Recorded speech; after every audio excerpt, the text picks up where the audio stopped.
ভালো লাগছে। এখন আমি মানুষের দুয়ারে যেতে পারছি, মানুষের সমস্যা আমাকে বলছে, আমি মানুষের সমস্যা সমাধান করার চেষ্টা করব ইনশাল্লাহ। আমার ভালো লাগছে।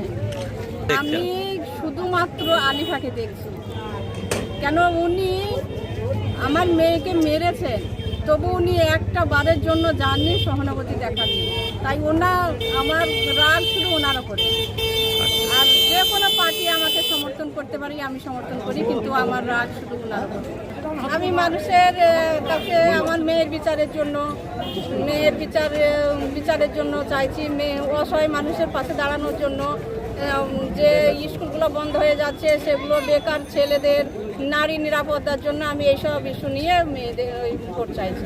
প্রতিক্রিয়া তো ভালোই, প্রতিক্রিয়া সব মানুষ চাইছে যে পশ্চিমবাংলায় যে টিএমসি দুর্নীতিগ্রস্ত সরকার, সেই সরকারকে উৎখাত করতে হবে এবং সর্বক্ষেত্রে তাদের দুর্নীতি, একদম গ্রামের মানুষকেও পর্যন্ত তারা দুর্নীতিগ্রস্ত করেছে। এইসব বিভিন্ন প্রকল্পের টাকা চুরি হয়ে যাচ্ছে, কাজ হয় না।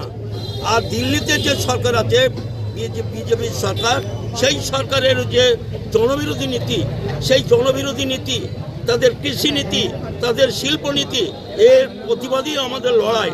এবং সেই লড়াইকে আমাদের টার্গেট হচ্ছে বিজেপি এবং টিএমসি, দুটো দলকেই আমরা হটাতে চাইছি।